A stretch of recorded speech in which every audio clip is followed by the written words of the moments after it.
shit. Oh man. Bruh, it's a Alright. new decade, man.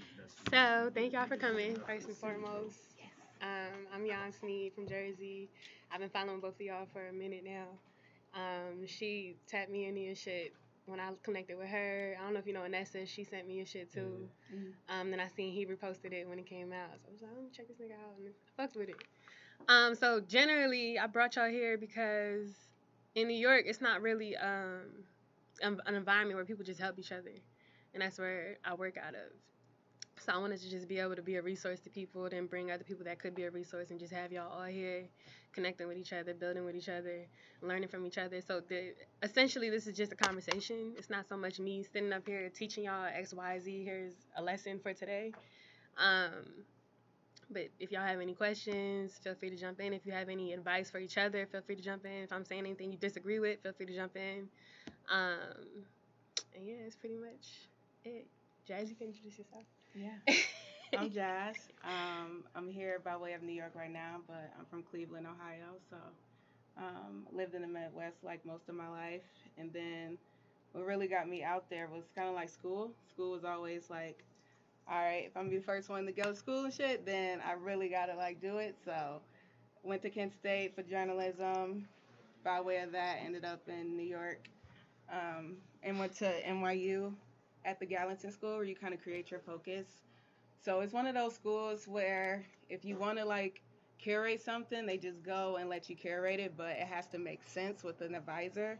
So my whole focus was like hip hop and like social change and how can I connect those. And the way I was able to connect them was more so with like digital, focusing on like cyberspace culture, like MySpace, the blog era, like anything that was like post hip hop generation essentially, and like how does that tie in with what we seeing now, whether if it's like Black Lives Matter or the whole chicken sandwich controversy, like how does something like a chicken sandwich really get the voice it does? So all that really comes from like us, like black culture, like black Twitter, and when you're looking at like data and stuff far as like social media, black women in general, like over index for a lot of the content and a lot of the people that's like listening to music. So that's another reason why I was like dope to type in.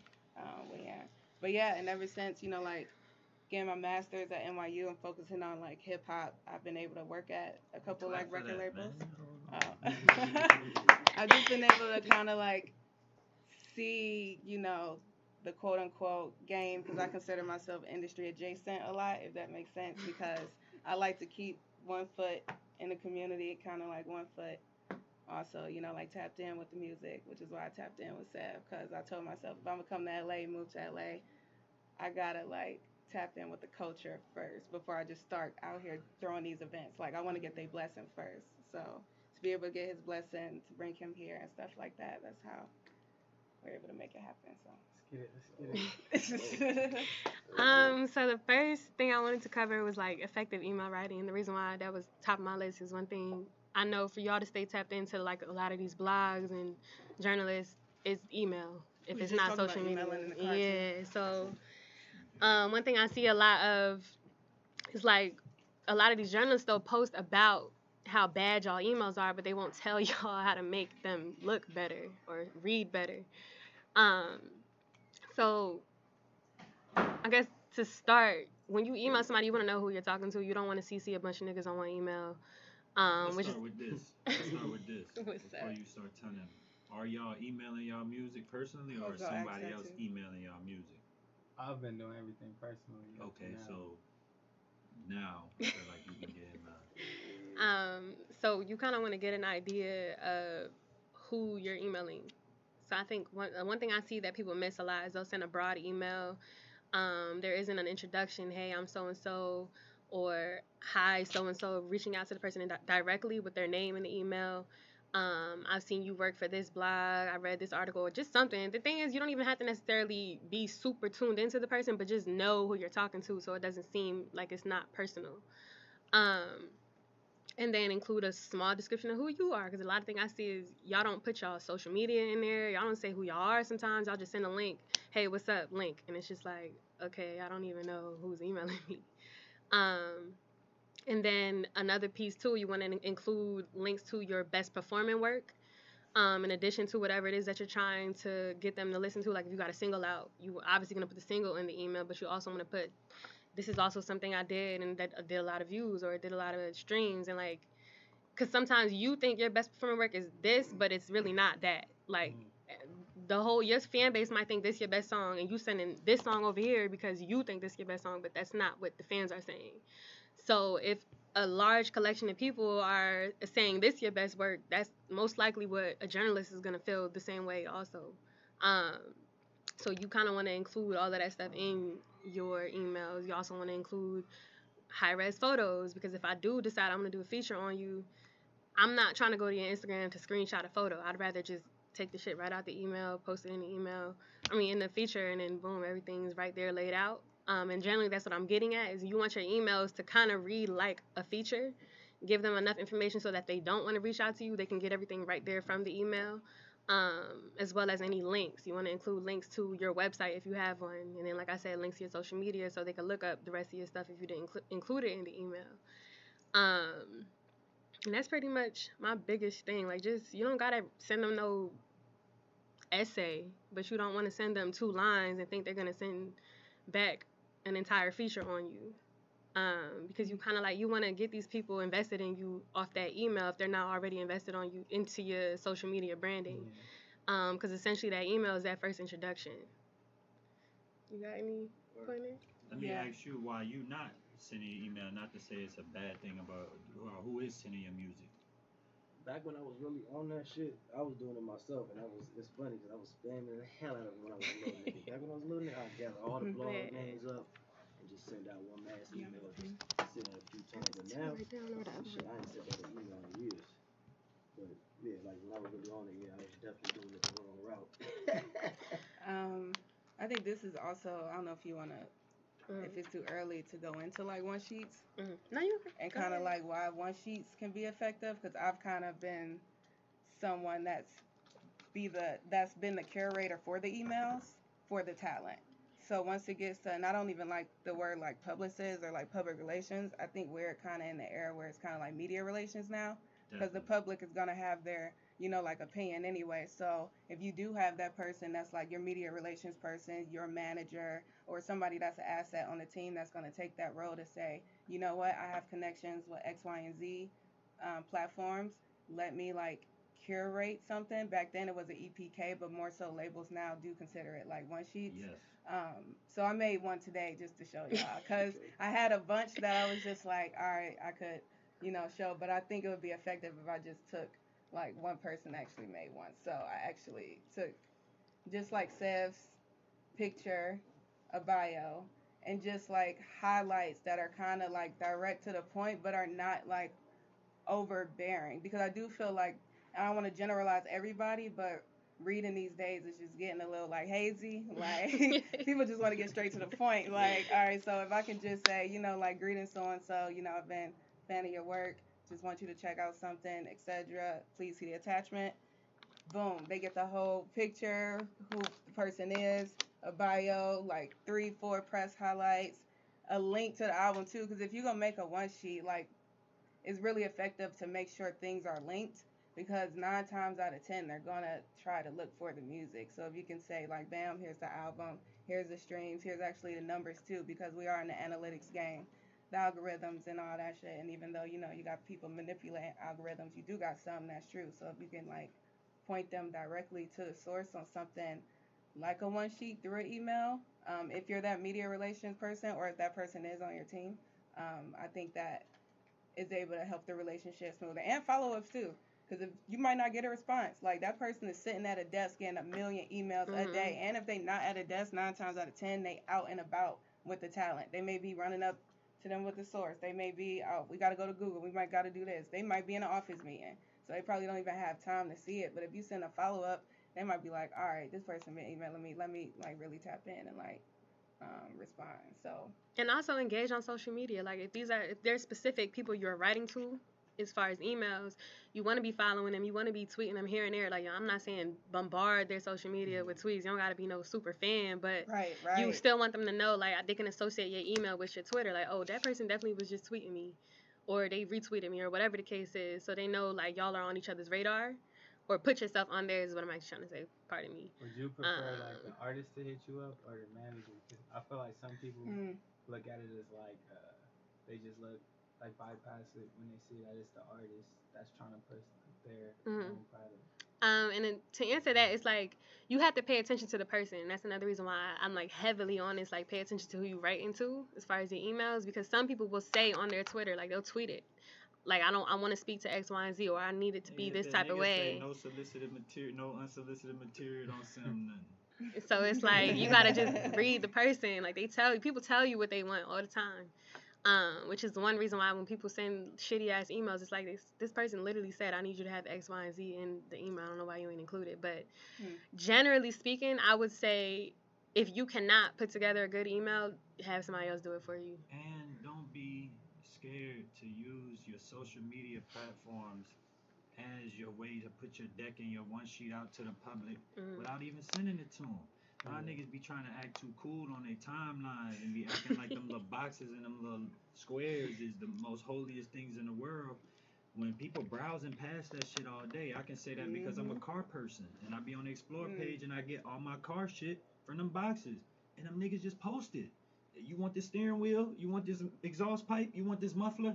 And it's like with rappers, they be comparing themselves to dudes that sign and all these other dudes that's on 300 in these curated ass pages. Yep. And it's like they can do that because they got a budget behind them. But you're trying to draw interest. So you got to put yourself in position to get any type of attention in the way that you want it.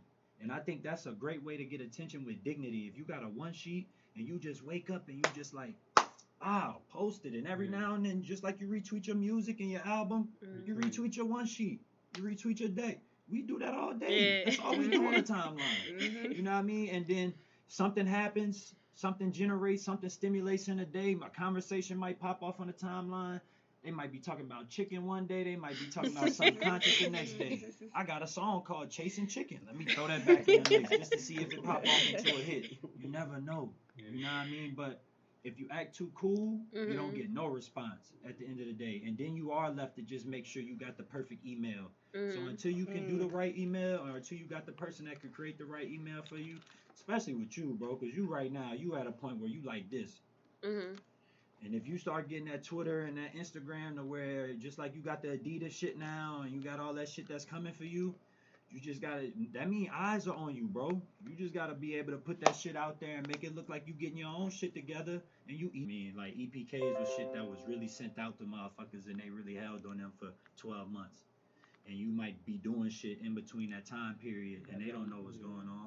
But now you can continually update your stuff, continually to draw people in. Y'all got to get on LinkedIn too. Don't be too cool to be on LinkedIn and that type of shit, man. Like, niggas is missing out on plays because they not aware where who work at. That's how you find out where all these niggas, when they musical chairs and they swap spots. You better be on LinkedIn. I get that. Steve Carlos made 3 years at Def Jam the other day. I just shot the nigga a text like, hey, bro, keep doing your shit, bro. He like, that's what you been on. Like, nigga, I'm cooling. Like, he don't know why I shot him that text, but on LinkedIn, it be showing you. Nigga been here 6 years, 8 years. They just went here. And that's their network where we be in the streets. That's how they stay in touch with each other. You know what I mean? So don't be too afraid to be on that type of shit. And not using that word afraid. I'm going to use the word too cool. Because I really think niggas be thinking if they sign up to some shit like that, a nigga going to find out and be like it's a cheat code or you lame or some shit. But you really need to be on that type of shit. No, that's real too, especially with the slots. Because I didn't watch that happen. I didn't watch the interns go to the coordinators. The coordinator then go to the director. So just like leveling up through LinkedIn. I'm like, all right, my homie just got a raise. Like, you know, let me show him what's up. I do got a question though. For social media, do y'all prefer Twitter or Instagram? Or for both? For music, I feel like Twitter translates to the plays better because it's like a direct link. But Instagram is like you could build more of your perception for your fan base. You remind me a lot of myself because that's exactly how I use it. I feel like with you, Twitter, the conscious side of you is able to get across. And your fan base is able to look like you got fans. You know what I mean? Instead of you being on Instagram and people got to wonder, like you got the look and but It's like you might see the Adidas ad first on Instagram and be like, who is this? But on Twitter, when your album dropped, I think you was blocked or some shit or banned, and then I think niggas was tweeting. So that lets you know that you got a real fan base. You feel me? That's a fact. Yeah. What about you? Twitter. I'm an OG Twitter nigga, so I love Twitter still. me too. You know what I mean? I think I use IG more like on personal shit than what I do for music. But Twitter always been the avenue for my Twitter. I mean my music shit for sure. I've always been someone in my time like doing like brand social media like management for different like talent and brands. I like to say Twitter is the lunchroom because you know when you go in the lunchroom in high school, you remember that scene from Mean Girls where like she like stood at the top and she was watching all the shit go down, like, or you might have the people over here they minding their business, but it's chatter, it's something going on. But Instagram is more so like prom. Prom, you know, you want to pull up, show your best aesthetic, your best looks, etc. But you also can't miss it on Facebook either, because Facebook, that's like, you know, that's your yearbook. That's like your grandparents' house. Like, everybody just sharing information. Like, the times I do go on Facebook, like, and it be rare occasions, because I'm more so tapped in on Twitter and Instagram, I always just, people just resharing, reposting, etc. Or, like, an artist page that's just been, like, verified, and they just posting their tours. Like, I think Facebook in general is a good place to not only source data, but if you're about to go on tour or have a live show, I think it's a good place to kind of advertise that, because although it may not be tapping in with your demographic, that's on Instagram and on Twitter, but you may be accessing somebody that's from a different state or from a different generation or graphic that's like, who is that? I need to search them. So now they on Google. So now they searching you, etc. So that's just my take on the three. My older supporters always came from Facebook. For sure, like parents and shit. You know what I mean? Yeah, because they like to keep up. Like, they don't, and I'm not trying to sit longer on Facebook. Yeah. The other ones got so much of an algorithm. You know what I mean? With Facebook being about connectivity and you being able to know that it's somebody's birthday or it's somebody, the information just sit longer. And with that said, when you using shit for like RSVPs, that's what I be using Facebook for. And when we did that first pop up, and when we do Eventbrite and Splash that shit be on Twitter. And it's like a little picture. That should be on Facebook. Yeah, it be big. You see everybody who signed up on it and liked on it. So Eventbrite, Splash that. Like, always create both of those for any time you do something, to where you could be able to put that type of stuff on Facebook. And then with the whole thing with APIs, people sign up on their Facebook through their Google or through they Spotify. You know what I mean? That's another way you can start tying Spotify's to the Splash Stats and the Eventbrite now. You know what I mean? To where when people click the link, you know what I mean, it show up on Facebook even if they didn't click on it in Facebook. Just because everything is tied together. So you got to learn about them APIs and all that shit too. That's crazy. So to Facebook interrupt, on, like, all of those, go ahead. mostly like Facebook, you could like sign integrate. Up Yeah. You can integrate on everything through Facebook. Yeah. That's cool. But I'm gonna let him introduce himself real quick. Hey, I'm Chubby. Nice to meet y'all. I'm a DJ. I've been around for a second. Yeah, I'm just here to help. I don't like. I consider it bragging, but I don't like tooting my own horn. But I've seen some things. I've been around for some shit. Now I do got a question for you because man, I say that. I like that. Let's go. Charm school. It's a bad habit. No, I appreciate it. I think because I love DJ culture, because I think DJing is still the essence of hip hop, and I just want to ask you as a DJ, how do you prefer artists or talent send their music to you, or what's the most proper way? And I'm glad you prefaced that with a little history of DJing. But DJs, we get shitted on, for me, a lot. Most times it's a very selfless job, especially if you do it right, because a lot of people not gonna care how you look or whatever. They just care about the output. So we like relationships, but we know when it's fake. It's almost like somebody coming up to you when you have money. It's like you wasn't around. You don't want to drink. Exactly. Like, nah. Or like that little $5 in the club. Like, I know you thinking that it's something, but trust me, it's not. It's really not. That 5, that 100, like in New York, niggas be having a couple hundred slide it. Like, bro, I'm making 1,500 tonight. You feel me? And that's light. So the relationships are important, but it's like it's not forced. It's not fake. If you really care about getting your record out, go talk to them DJs. but don't go just speaking about your record because I'm pretty sure it's not there yet. If it was there already, they would know. You feel me? Like we don't like just you trying to force a record down our throat when nobody else is talking about it. You feel me? Like you not trying to force it down your homies' throat. They not talking about it. Facts. Your own niggas don't rep you. You feel me? Facts. So what am I doing? That's like kind of attributing to what I said earlier. Like, would you prefer? Well, some people it's better for other people to tell them about somebody's record because of the perception. Like, well, real people. Like we know the managers, we know the street teams, we know the byproducts. We want to see people, regular people. The consumers. Exactly. Yeah. Actual people, like the people who come on nightclubs or the people that listen to us on radio. Bro, that's how I found out about you, bro. Just pulling up to Lamert Park. And then niggas talking about Sev, and next thing you know, bro, it was just like I attribute it to like this, especially once I liked when I listened to it and I liked it. It's like when you start seeing something and you start seeing it a lot, and you wasn't seeing it before. Yeah. That's exactly how you was, bro. And you don't have to have 10,000 followers on Twitter for that to have that type of impact, because you coming across the same people. Chase Infinite is got a global impact. And he's sitting there talking to you. We talking to the same people. So you are a prime example of that. Like, you had people around you. I did not know you. It was just like the twins knew you, Gustavo, all these different people. And then you just start coming around.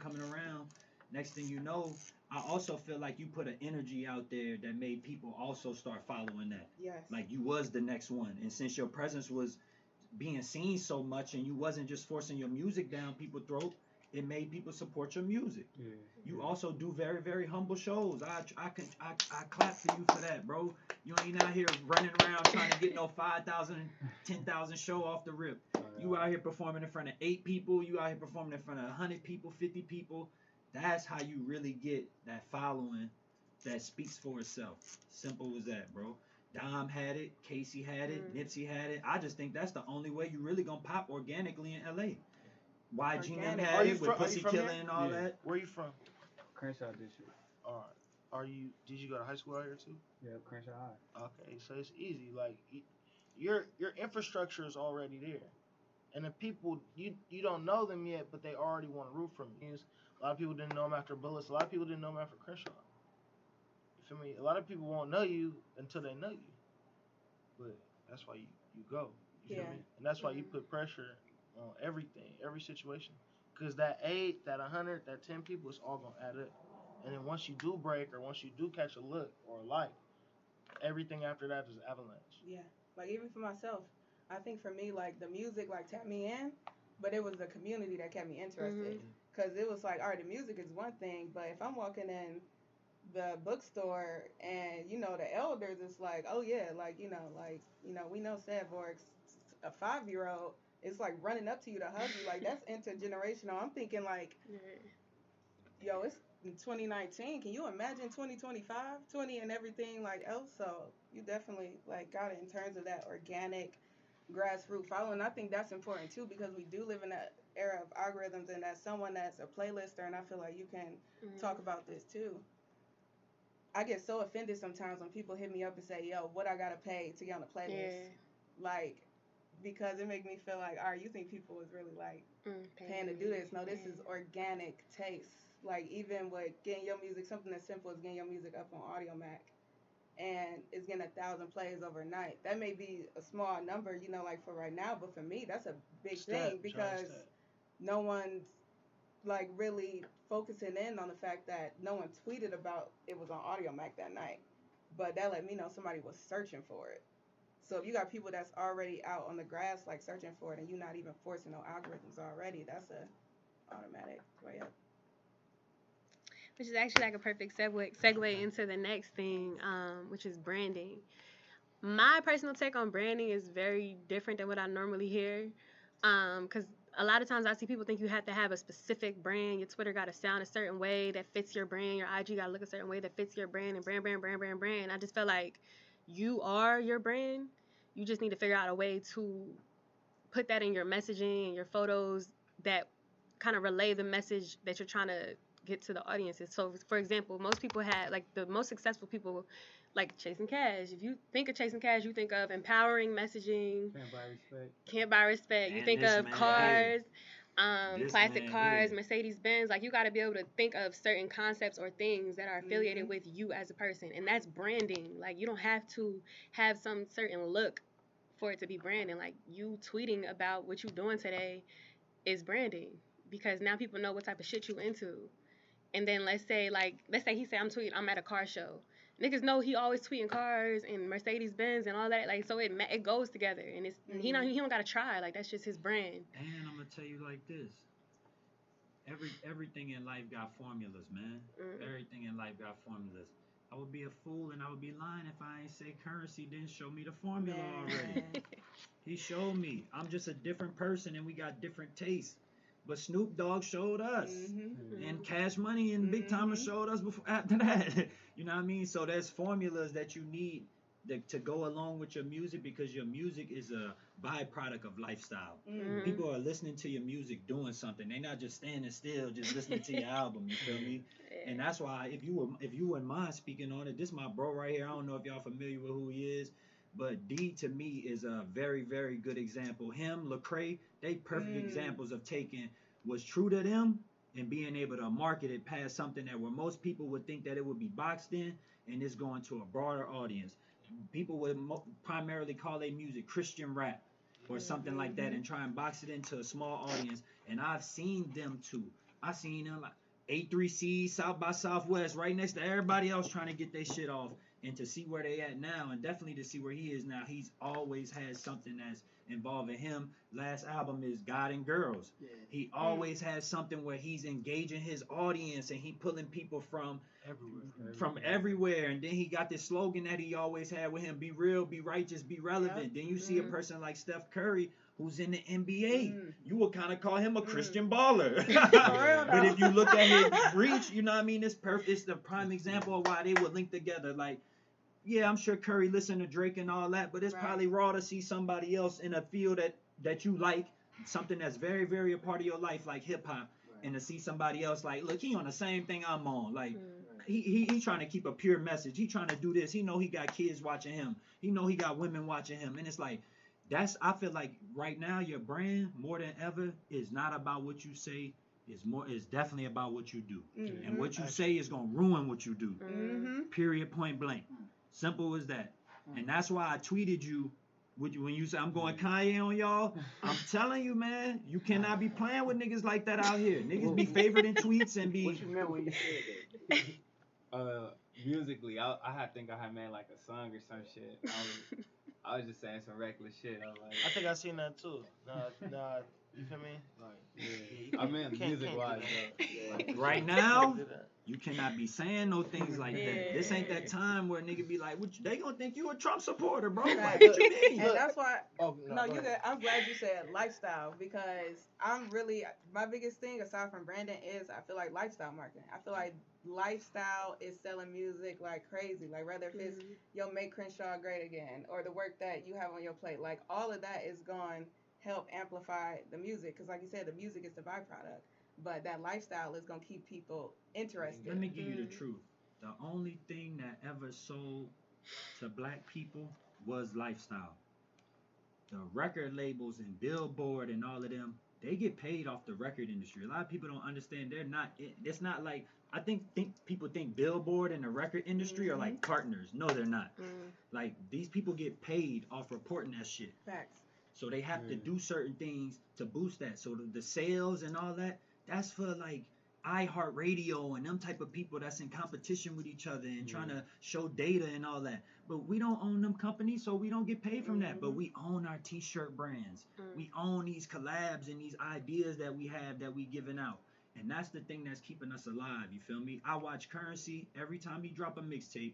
He been dropping merchandise with that shit. And what he do is called Jets and Planes, bruh.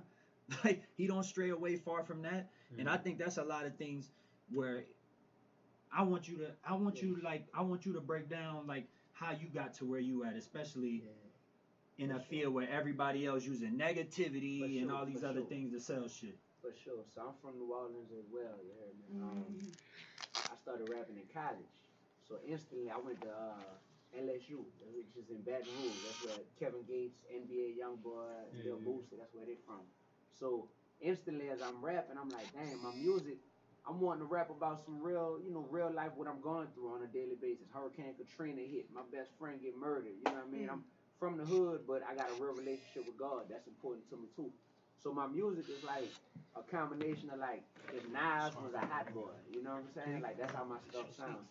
And from the beginning, I realized like, dang, I'm not giving people necessarily what they want, but I'm giving them something that I know is gonna last over time. So I say, you know what? The thing I gotta do is embrace who I am. Instead of the industry tries to tell you, this is what's hot right now. You need to sound more like this. And I realized that, man, let me embrace all the things that make me different. Because the thing about life is, bro, we get conditioned to try to fit in our whole lives, right? And once you get past high school, you realize that the only people who really go far in this world are the ones who stand out. Exactly. So the world teaches you to try to fit in. And in high school, you're so concerned with like, where the cool kids at? Where's the cool table at? What's the name brands to wear? But then as soon as you get out of high school, it's like, dang, if you stand out, you go further in life. So I started embracing my story in my music. And not only in my music, but in my lifestyle. So I never had a big team around me, right? Never. I'm like, dang, everybody else walk in the club, they got 20 people with them. They got all their homies with them. I'm by myself. So I said, you know what? I'm not going to run from that. I'm not going to be that bitter dude on Twitter complaining.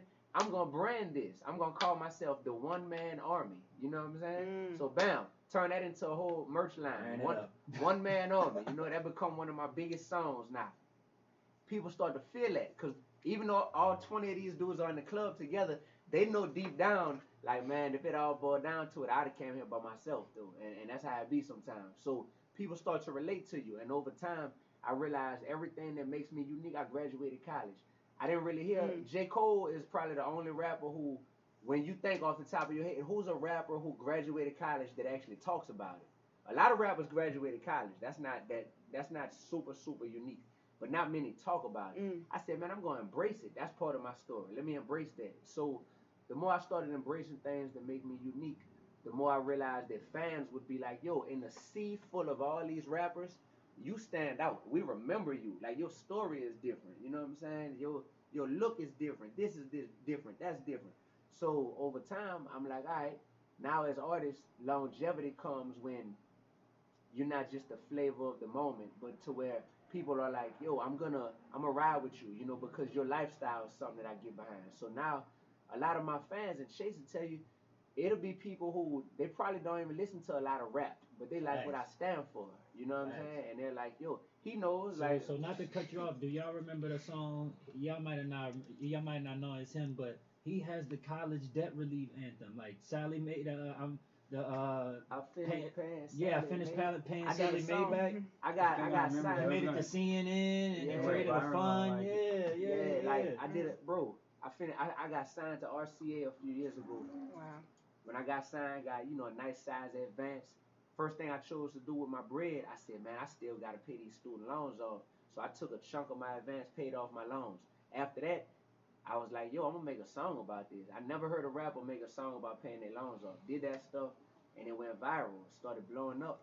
Because once again, the industry was telling me, man, that's whack. The record label my own label was saying, man, that's whack. We not putting it out. So I was like, bet. So to this day, they don't own that song. They didn't get behind it. I just put the video on YouTube and it blew up.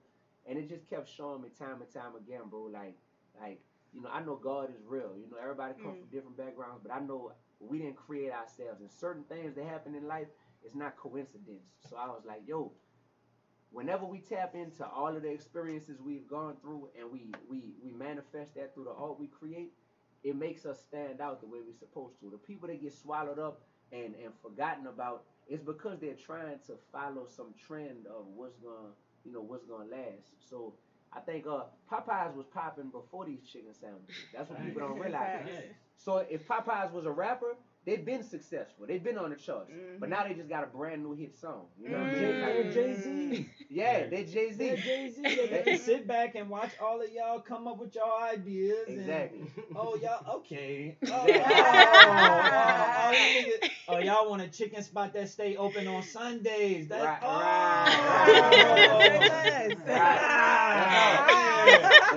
they already had a brand. So as artists, bro, I think it's real dope. Like Chase is my man. So you know, we out here. We don't even live out here. We still live in New Orleans.